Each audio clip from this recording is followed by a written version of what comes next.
자, 봄, 여름, 가을 이제 4계절이 있는데 실제로는 5개로 구분을 해요. 왜냐면 여름이 초여름, 장마하고 한여름, 무더위하고 완전 다르잖아요. 그래서 실제로는 5개로 구분하더라. 그렇게 생각하고 설명 들으시면 돼요. 자, 먼저 우리 기단에 대해서 이야기를 하자면 기단은 성질이 비슷한 거대한 공기 덩어리를 기단이라고 불러요. 자, 그래서 우리가 겨울철에 되게 추운 날이 이어지는 건 물론 북반구의 기온이 낮은 것도 있지만 우리나라보다 더 북쪽에 있는 시베리아 기단이 더 북쪽에 있으니까 더 차가운 시베리아 기단이 우리나라에 영향을 미쳐서 그런 거거든요. 이런 이야기들은 아마 중학교 때도 좀 설명을 들었을 거예요. 아무튼 그래서 계절별로 우리나라에 영향을 미치는 기단이 다르다. 기단의 성격 좀 빠르게 정리를 할게요. 자, 우리나라는 위치를 봤더니 중위도 지역, 그리고 우리나라보다 남쪽 적도에 가까이에 있는 공기 덩어리들은 기온이 높다, 고온하다, 고온이다. 그 다음 우리나라보다 북쪽에 있으면 더 기온이 낮다, 차갑거나 아니면 정말 춥다. 그 다음에 우리나라는 대체로 서쪽에는 대륙, 그 다음에 동쪽과 남쪽에는 바다죠. 그리고 땅 위에 대륙 위에 있는 공기 덩어리는 건조하다. 그 다음에 바다 위에 있는 공기 덩어리는 습하다. 수증기가 공급이 되니까 그렇게 정리하시면 돼요. 자, 그래서 시베리아 기단은 한랭 건조, 오호츠크의 기단은 수뷴한데, 자, 얘는 겨울철에 또는 다른 계절에도 대륙보다는 바다가 온도가 좀 덜 떨어지니까, 적게 떨어지니까 여기는 한랭인데 이것보다는 조금 약한 의미로 냉량하다고 보통 표현을 해요. 냉량, 수뷴하다. 그리고 북태평양 기단은 고온 다습하다. 그 다음에 적도 기단도 이름 그대로 고온 다습해요. 하지만 이제 적도 기단은 직접 여기에서 바람이 불어와서 영향을 미치는 건 아니고요. 여기에서 발생한 태풍이 오기 때문에 이렇게 지금 표시를 해 놓은 거예요. 됐죠? 그 정도로만 기단을 구분하시면 되고요. 그 다음에 한 가지 더. 자, 시베리아 기단이 우리나라에 영향을 미친다. 여기에서부터 바람이 불어온다는 뜻이에요. 자, 그러면 바람이 이쪽에서 불어온다. 이쪽에 고기압이 있는 거니 저기압이 있는 거니? 고기압이 있는 거죠. 고기압은 주변보다 기압이 높아서 주변으로 바람이 불어나가는 곳이잖아. 그러니까 어떤 기단이 영향을 미친다. 그 기단 쪽에 고기압이 있다, 발달해 있다. 그렇게 생각하시면 돼요. 자, 이제 표 보고 빠르게 정리할게요. 자, 시베리아 기단은 한랭 건조하고요. 주로 영향을 미치는 시기는 늦 가을에서 초봄인데 겨울철에 주로 영향을 미치죠. 자, 그래서 시베리아 기단이 영향을 미칠 때는 한파, 굉장히 추운 추위를 한파라고 부르죠. 그 다음에 사만사오는 이제 그것까지 우리가 알 필요는 없지만 시베리아 기단이 주기적으로 좀 힘이 세졌다, 약해졌다, 이게 되풀이가 돼요. 이건 뭐 편서풍 파동 때문에 그런 거긴 한데, 그것까지 알 필요는 없고, 겨울철을 봤더니 늘 추운 게 아니라 3일 정도는 엄청 춥고, 4일 정도는 그나마 덜 춥다. 따뜻한 온자를 쓰긴 했지만, 겨울이 따뜻하진 않고요. 3일은 엄청 춥고, 4일은 그나마 덜 추운 날씨가 되풀이 되더라. 이걸 사만사온이라고 불러요. 그 다음 꽃샘추위는 뒤에 가서도 나오지만, 자, 꽃샘추위는 겨울이니 봄이니? 봄이죠. 추위라 그래서 겨울 아니야? 꽃이 피는 걸 시샘하는 추위니까 봄에도 시베리아 기단이 영향을 미칠 때가 있더라. 아무튼 시베리아 기단 이렇게 정리하시면 되고요. 그 다음 오호츠크의 기단. 오호츠크해는 어디에 있는 거냐면요. 자, 지도가 잘려 있기는 하지만 여기 우리 한반도, 일본, 열도 이렇게 둘러싸여 있는 바다가 동해잖아요. 그 다음에 여기 보면은 이제 글씨 써 있는 곳에 보면은요. 아시아 대륙, 그 다음에 캄차카 반도, 그 다음에 이렇게 또 섬들이 이렇게 있어요. 마치 동해처럼 태평양이랑 구분되는 바다가 있어요. 여기쯤에. 이 바다 이름이 오호츠크해예요. 여기에도 기단이 발달해 있는데 이 기단의 성격은 앞에서 이야기했던 것처럼 냉량 수뷴하고요. 그 다음 높새 바람이 불 때, 북동풍이 불 때, 늦봄에서 초여름 사이에 우리나라에 영향을 미친다. 자, 그 다음에 얘는 장마 전선에도 영향을 줘요. 자, 이건 밑에 있는 북태평양 기단 설명하면서 같이 이야기할게요. 자, 북태평양 기단은 이제 여름에 주로 영향을 미치는데 고온 다습하고요. 장마전선과 무더위에 영향을 준다. 그리고 적도기단은 앞에서 이야기했던 것처럼 우리나라에 직접 바람이 불어오는 건 아니고요. 태풍이 적도 근처에서 생겨서 우리나라에 영향을 주니까, 우리나라까지 오니까 적도기단도 우리나라에 영향을 준다라고 말을 해요. 자, 그러면 이제 장마에 대해서 조금 이야기를 해볼게요. 이렇게 우리 한반도가 잘 안 그려지지? 자, 우리 한반도가 중위도 지역쯤에 있어가지고요. 자, 북반구가 겨울일 때는 아무래도 차가운 기단의 힘이 세요.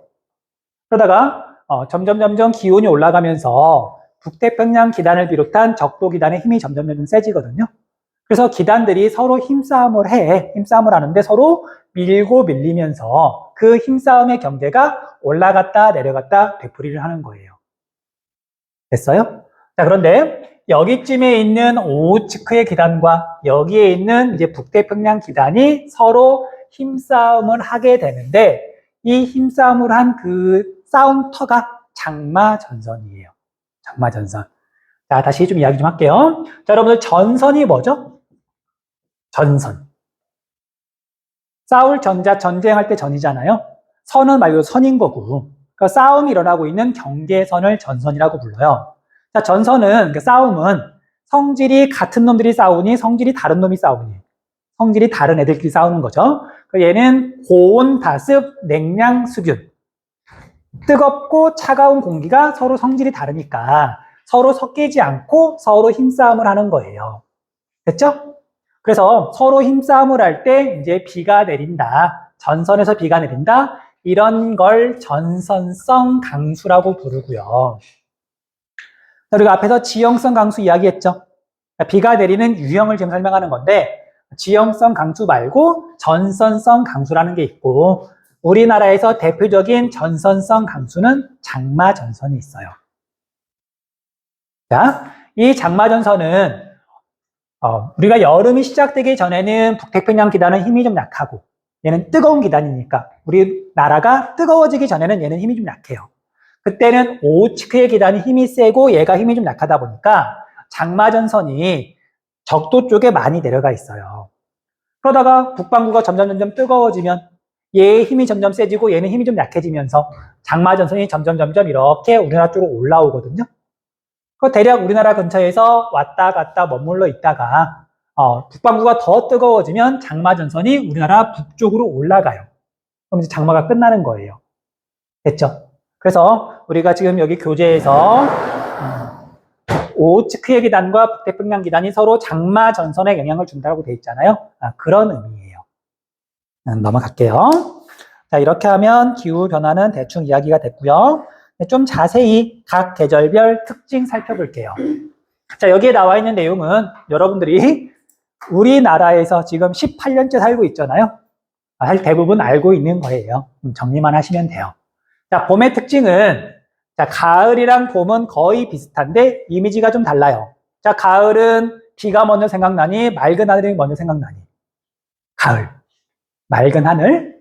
그에 비해서 봄은 뭐 황사도 좀 생각이 나겠지만 맑은 하늘보다는 약간 따뜻한 날씨, 뭐 봄비 그런 이미지가 좀 강하거든요. 그래서 봄은 가을보다 고기압과 저기압이 교대로 통과하는 날이 많아서 날씨 변덕이 심하다. 그에 비해서 가을은 맑은 날이 많다. 그렇게 구분하시면 돼요. 자, 그 다음에 꽃샘추위. 꽃샘추위는 초봄에 시베리아 기단이 점점 힘이 약해져요. 그러니까 겨울 끝나고 봄이 되면 얘는 차가운 기단이다 보니까 북반구의 기온이 올라가면 얘는 힘이 좀 약해지거든요. 그런데 이게 모든 게 매끄럽게 진행되는 경우는 별로 없고 이렇게 오르락내리락 하다가 점점 변해가는 거잖아요.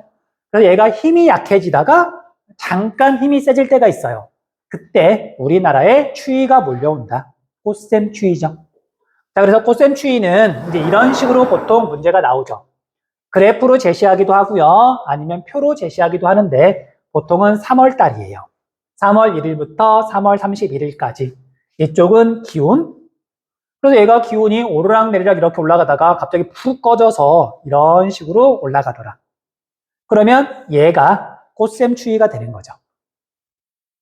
시기는 보통 3월 달, 꽃 피기 직전. 그리고 이때 영향을 미치는 기단은 시베리아 기단. 됐죠? 그렇게 정리하시면 돼요. 그 다음 건조한 날씨가 이어져서 산불이 많이 발생한다. 자, 여기 좀 강조 표시 좀 할게요. 자, 뭐 시험에서 물어봐서 중요하다기보다는 우리나라에서 실제로 산불이 제일 많이 일어나는 달이 독보적으로 4월 달이 많아요. 자, 겨울하고 봄은 둘 다 공기 중에 수증기는 별로 없어요. 근데 봄이 기온이 더 높죠. 그래서 더 건조해요. 그리고 겨울에는 눈이라도 좀 쌓여 있는데 봄에는 그런 것도 없잖아. 그래서 우리나라 산불은 절대 다수가 4월 달에 일어난다. 4월 달에 산불 조심하셔야 돼요. 그리고 비가 너무 안 내리게 되면 가뭄이 발생하기도 한다. 건조하니까. 그리고 우리 황사는 뒤에서 나오기도 하지만 이미 여러분들 대부분 알고 있죠. 중국 내륙에 있는 건조 기후 지역에서 사막이나 아니면 황토 고원에서 흙먼지가 날리면 그 흙먼지가 편서풍, 서쪽에서 불어오는 바람을 타고서 우리나라에 영향을 미친다. 그쵸? 그게 황사잖아. 자, 이제 우리가 황사에 대해서 뒤에서 또 다루겠지만 서쪽에서 이렇게 날아와요. 그러면 큰 차이는 아니지만 인천하고 강릉하고 어디가 황사가 더 심할까? 황사는 중국에서 이렇게 와요. 인천이 중국이랑 더 가깝잖아. 강릉은 동해안이잖아. 우리나라가 땅덩이가 좁긴 하지만 그래도 인천하고 강릉하고 비교하면 인천 쪽이 황사가 더 자주 발생하고요. 황사도 더 강하게 나타나요. 당연하잖아. 이쪽에서 흙먼지가 날아오니까. 그것도 그냥 이렇게 알아만 두세요. 자, 그 다음에 우리가 높새바람은 앞에서 이야기했으니까 넘어갈게요. 자, 그 다음에 장마철. 자, 장마전선은 한대 기단은 한대 기후지역에 있는 공기덩어리 오츠크의 기단을 말하는 거고요. 차가운 기단. 그 다음에 열대 기단은 당연히 열대 기후지역에 있는 공기덩어리인데 북태평양 기단. 경계면을 따라서 형성되는 정체전선이다. 그러니까 서로 힘이 대등하니까 뭐 빠르게 이동하는 게 아니라 거의 머물러 있는 그런 정체전선이다. 그래서 우리나라 같은 경우에는 6월 하순을 전후하여 보름 남았네요. 원래 기말고사 보기 직전에 장마가 시작돼요. 조금 생각만 해도 좀 짜증이 나는데 기말고사 보느라고 공부하느라고 막 힘들어 죽겠는데 비 내리고 꿉꿉하고 그래서 장마가 지면 기말고사 직전에 학생들이 스트레스를 정말 많이 받는 것 같더라고요. 뭐 어쩔 수 없죠. 멘탈 관리해야지. 물론 말로만 해도 되는 건 아니긴 하지만 아무튼 6월 하순부터 시작해서요.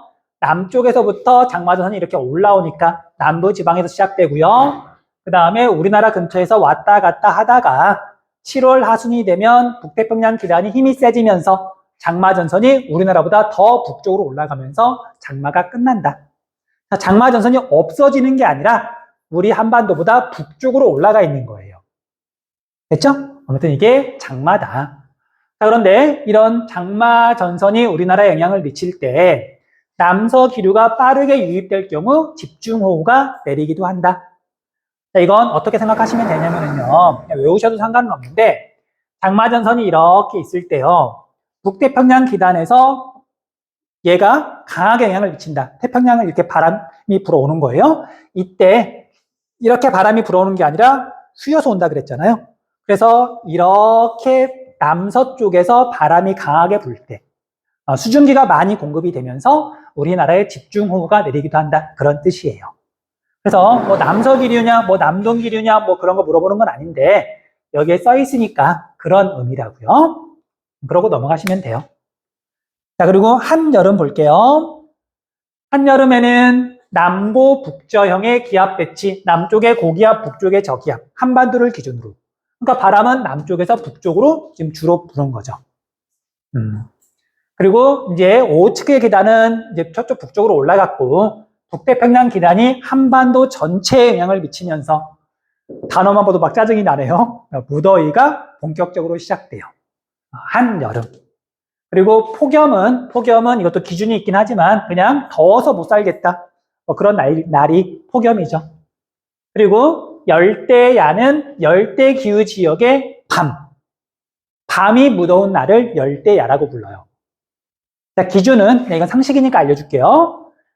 밤에도 하루에 가장 기온이 낮을 때도 25도 밑으로 떨어지지 않으면 사람이 이렇게 체감상 정말 덥다고 느끼거든요.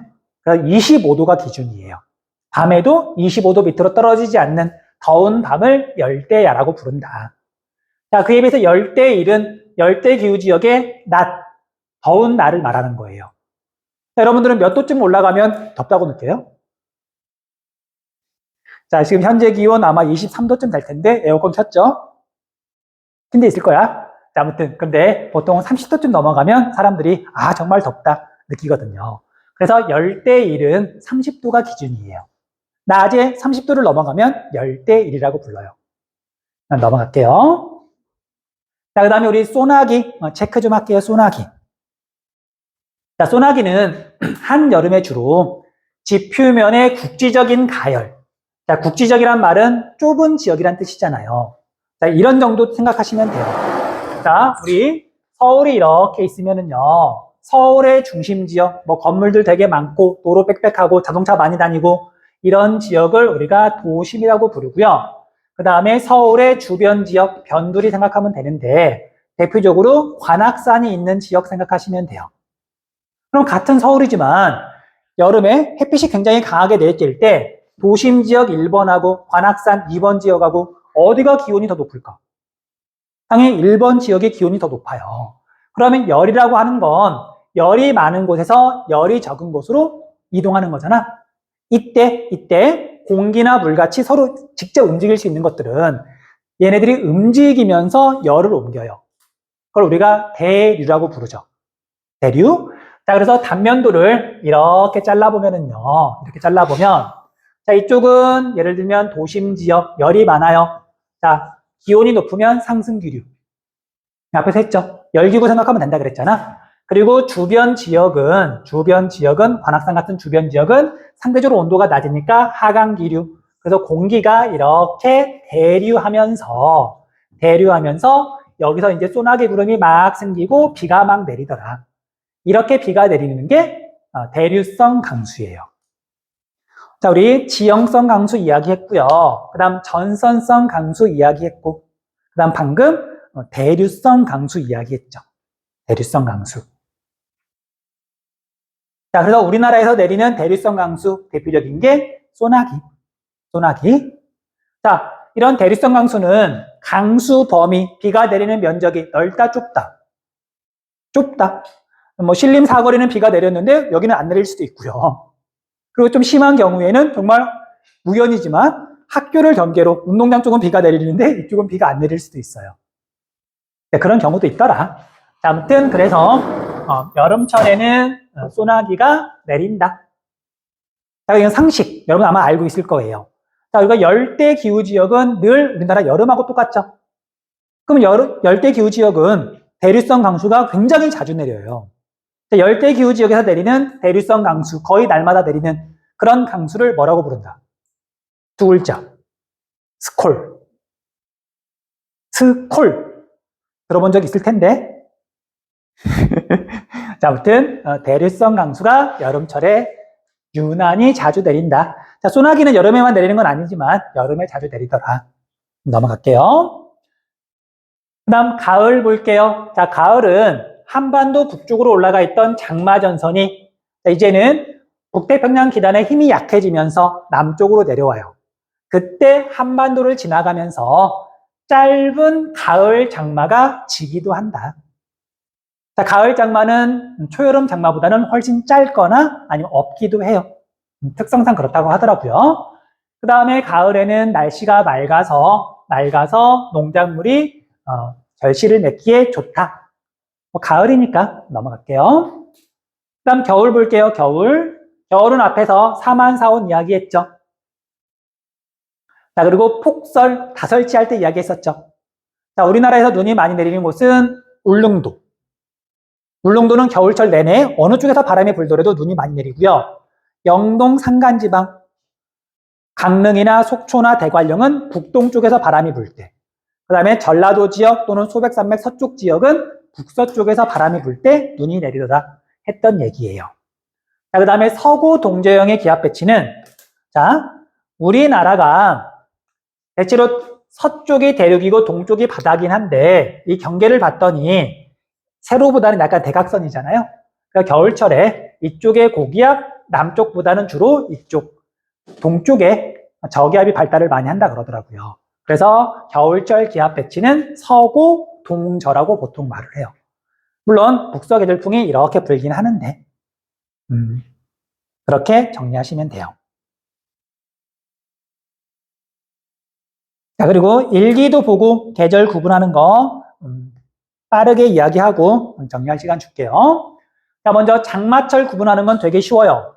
우리나라가 이렇게 있고요. 뭔가 굵직한 선이 이렇게 동서로 늘어져 있으면 장마전선, 장마철이에요. 끝, 끝. 자, 그 다음에 여름하고 겨울 구분하는 건 또 되게 쉬워요. 고기압이 어디에 있는지 보시면 돼요. 고기압에서 우리나라 쪽으로 바람이 불어오는 거니까. 자, 그래서 얘를 가라고 하더라도 고기압이 우리나라 남쪽에 있네? 여름철. 그 다음 반대로 고기압이 우리나라 북서쪽에 있네? 우리나라보다 북쪽에 있네? 겨울철. 그렇게 구분하시면 되고요. 그 다음에 바람의 세기 가지고 구분할 수도 있어요. 자, 우리가 겨울철에는 기온이 낮아서 힘든데 바람도 세게 불어요. 자, 바람이 세다는 얘기는 압력의 차이가 크다. 등압선의 간격이 촘촘하다. 그에 비해서 여름은 기온이 높은 것도 힘든데 바람은 잘 안 불어요. 등압선의 간격이 넓으니까. 자, 그래서 등압선의 간격이 좁으면 겨울, 넓으면 여름. 그렇게 또 구분하시면 돼요. 제일 쉬운 건 고기압이 어디에 있느냐 그거 보고 구분하시면 되고요. 자, 이 페이지에는 글이 되게 많은데 정리할 시간 줄 테니까 정리하세요. 자, 우리 조금 더 할게요. 봅시다. 자, 페이지 넘겨서 기후 특성과 주민 생활. 여기는 어려운 건 없어서 좀 빨리 끝낼게요. 앞에서 했던 내용들의 반복이기도 하고요. 새로 나오는 것들만 살짝만 정리하시면 돼요. 자, 먼저 기온하고 주민 생활하고. 여기에 주민 생활은 현대 아니다. 조선시대쯤 생각하시면 돼요. 전통적으로 어떻게 인간한테, 우리나라 사람들한테 영향을 미쳤느냐. 먼저 옷, 여름에는 더우니까 통풍이 잘 되는 삼배나 모시옷을 입었고요. 겨울에는 보온에 유리한 솜옷을 입었다. 당연한 얘기죠. 그 다음 식생활, 먹는 것과 관련해서 되게 여러 가지가 있는데 대표적인 게 김장이에요.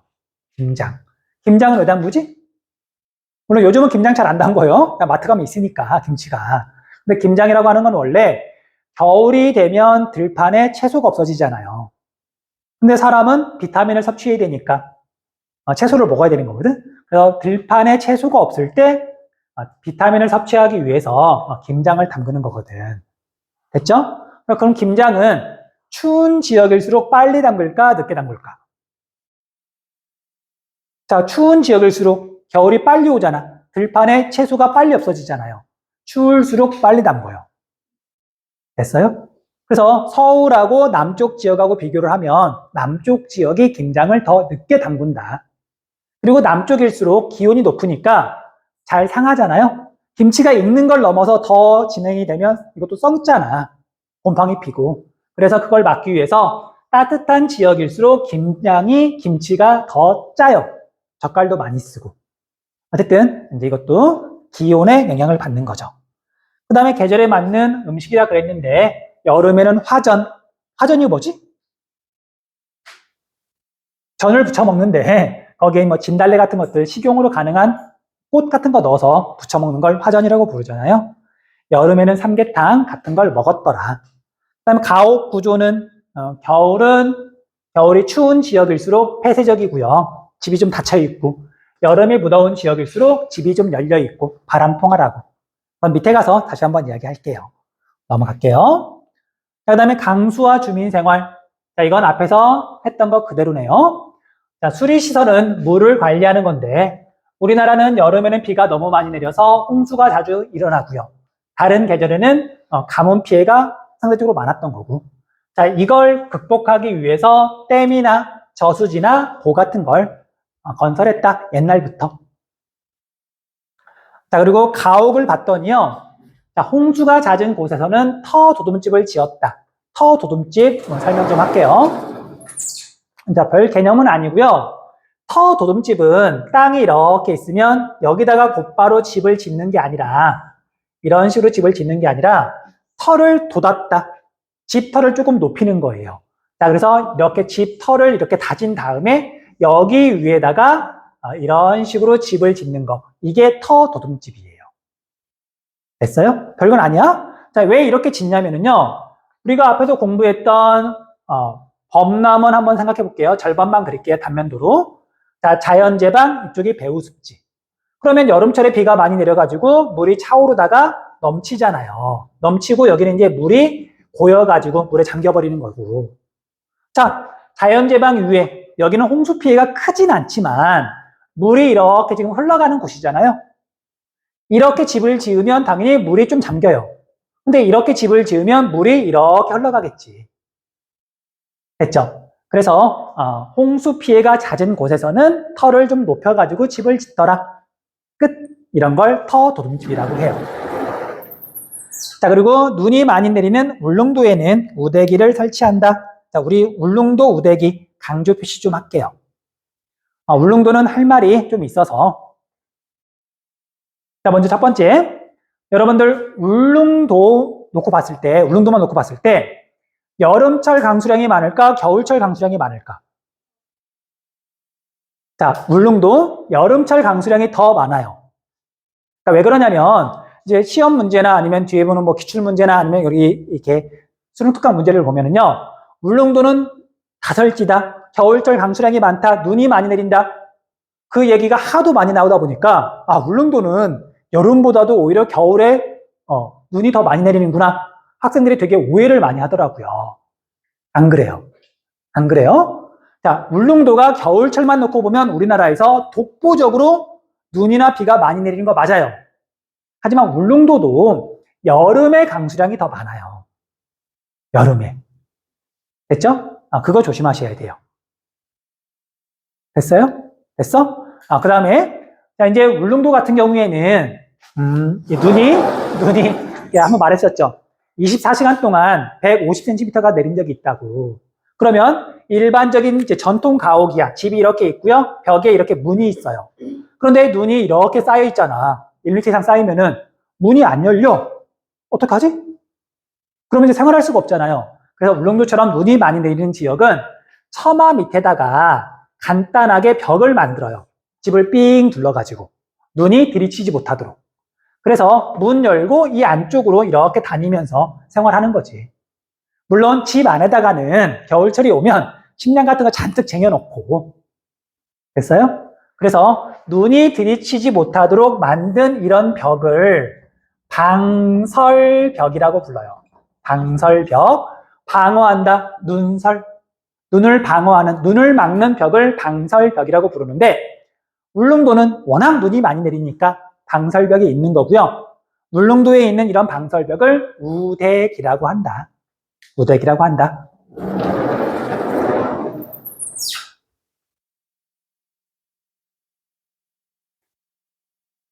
네, 거의 끝나가네요.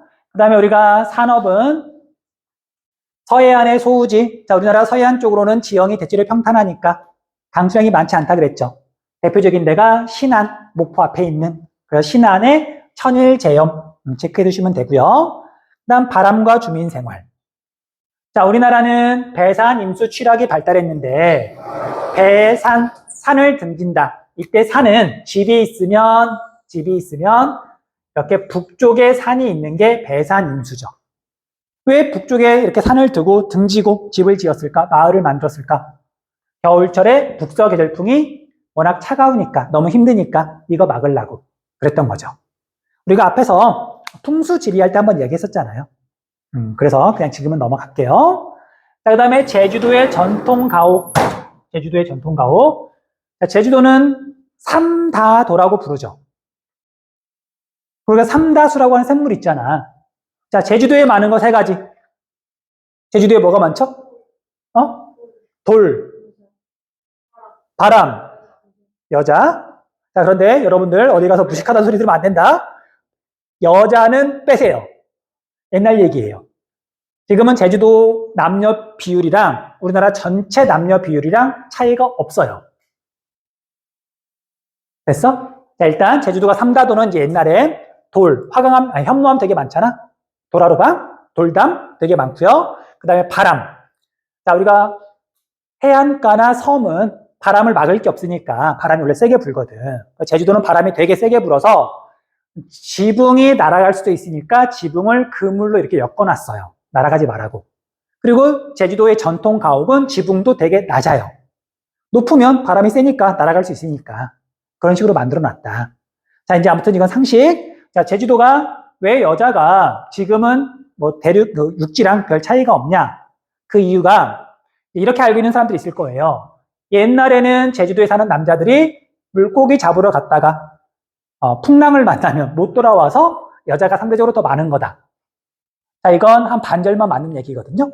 옛날 사람들도 목숨 걸고 물고기 잡으러 가는데 당연히 지금처럼 뭐 인공위성을 띄우거나 그런 건 아니지만 날씨를 어떻게 하면 예측할 수 있을까? 그리고 날씨가 조금 안 좋으면 멀리 못 나간단 말이에요. 그럴 거 아니야. 실제로 이제 제주도가 여자가 더 많게 된 건 일제강점기 때라 그러더라고요. 많이 끌려가기도 했고요. 남자들이. 그 다음에 먹고 살기 너무 힘드니까 일본 같은 곳으로 남자들이 또 자발적으로 좀 갔다 그러더라고요. 뭐 만주로도 가고. 그러다 보니까 일제강점기가 끝날 무렵에는 확실히 제주도에 여자가 많았다 그래요. 근데 지금 수십 년이 지났잖아. 지금은 뭐 물고기 잡으러 가서 죽는 것도 아니고. 그래서 지금은 제주도에 여자가 딱히 많은 것도 아니에요. 아무튼 그래서 제주도가 삼다도라고 하는 건 옛날 이야기다. 넘어갈게요. 자, 그 다음에 호남 지방의 까대기. 자, 우대기랑 성격은 똑같은 건데요. 자, 우대기는 이렇게 처마 끝에다가 간단하게 벽을 세운 거라면 이거 뭐 이게 최근에 만들기 시작한 거겠죠. 간단하게 구조물 만든 다음에 지금 비닐을 이렇게 두른 거죠. 자, 전라도 서해안 지방, 호남 지방은 여기도 눈이 많이 내리는 지역이잖아. 이런 게 없으면 막 마루 같은 데에 막 눈 들이치고 난리도 아니거든요. 그래서 선생님 고향 동네에 가면 이런 거 흔해요. 겨울에 눈이 많이 내리니까. 넘어갈게요. 자, 그 다음에 지역별 전통 가옥 볼게요. 지역별 전통 가옥. 자,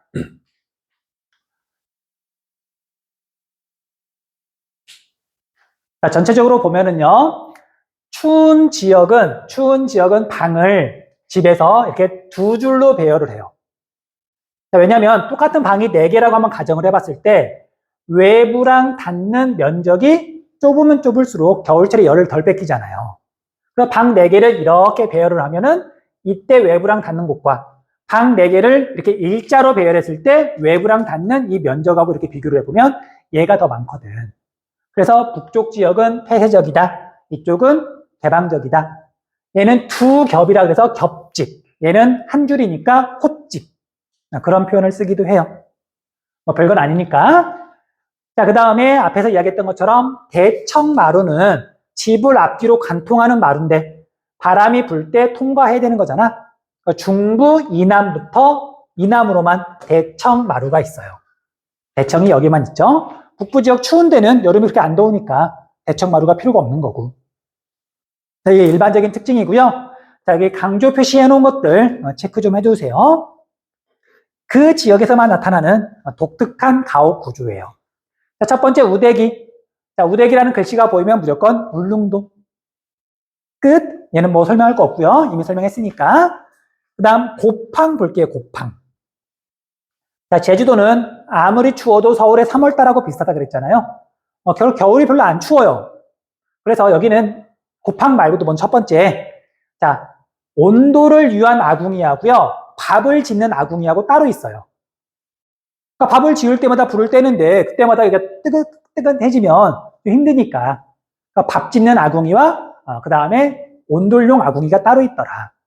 그리고 곱팡이라는 건 뭐냐면요. 방이랑 거의 비슷한데 온돌 시설이 되어 있지 않은 그런 방을 곱팡이라고 불러요. 겨울이 별로 안 추우니까 그런 시설들을 만들 수 있는 거죠. 보통은 창고로 썼다 그러는데 곱팡이라는 글씨가 보이면 제주도구나 라고 생각하시면 돼요. 넘어갈게요. 그 다음에 관북형. 자, 관북은 뭐 괴마, 고원, 그 다음 뭐 태백산맥 일대 추운 지역을 말하는 건데요. 자, 여기에 특징은 정주간이라는 게 있어요. 강조 표시 좀 해놓으세요. 정주간. 자, 집에서 열이 나는 곳, 부엌밖에 없죠. 불을 떼는 곳이니까. 그리고 여기는 겨울에 추울 때는 바깥 기온이 막 영하 20도, 영하 30도까지 떨어져요. 부엌에서 상을 차려가지고 문을 나와서 다른 방으로 가려고 그러면 이것조차도 너무 힘든 거지. 그러니까 이런 관북형 되게 추운 지역에서는요, 집 밖에 안 나가고 생활하고 싶은 거예요. 그래서 부엌이 있고 여기 아궁이가 있으면은요, 여기 부뚜막을 되게 넓게 만들어 놨어요. 다른 지역은 부뚜막이 있으면 솥이 있고 바로 벽이거든요. 그런데 여기는 마치 거실처럼 부엌인데 부뚜막을 넓게 만들어 놨고요. 여기 보면 문이 있어요. 그러니까 바깥으로 나가지 않더라도 그냥 이렇게 왔다 갔다 할 수 있도록. 그 겨울에 여기다 상을 차려놓고 밥 먹어라 하면 와가지고 밥 먹고 다시 가서 생활하고 그런 공간인 거죠. 여기가 제일 따뜻하니까. 됐죠? 이런 시설을 정주간이라고 부른다. 여기는 워낙 추우니까 외양간도 부엌이랑 붙어 있어요. 불 때면 소나 그런 것들도 살아야지. 됐죠? 그런 특징이 있더라.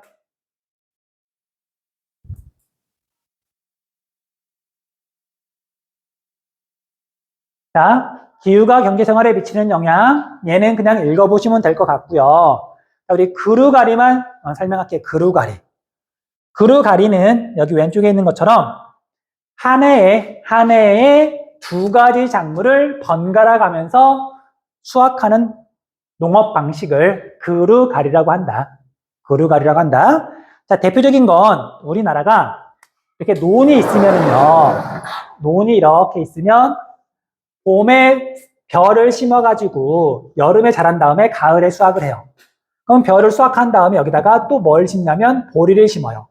보리는 가을에 씨를 뿌려가지고 다음에 봄에 수확하거든요. 보리 수확한 다음에 다시 벼를 심어요. 이런 게 대표적인 그루가리예요. 됐어요? 그런데 우리 그루가리를 하려면 특히 벼하고 보리하고 그루가리를 하려면 얘랑 좀 빨리 커야 돼. 자, 추운 지역은 작물이 좀 천천히 자라죠. 그래서 그루가리를 할 수 있는 곳은 따뜻한 남쪽만 가능해요. 쌀하고 보리는, 벼하고 보리는. 그래서 뒤에서 나오겠지만 우리나라에서 그루가리를 많이 하는 곳은 전라남도, 경상남도, 전라북도. 따뜻한 지역만 그루가리를 한다. 보리를 재배하는 지역이 우리나라에서는 전라남도, 경상남도, 전라북도. 남쪽 지역만 보리를 많이 재배하더라. 우리 뒤에 가서 다시 한번 이야기할게요. 자, 오늘 여기까지 할게요.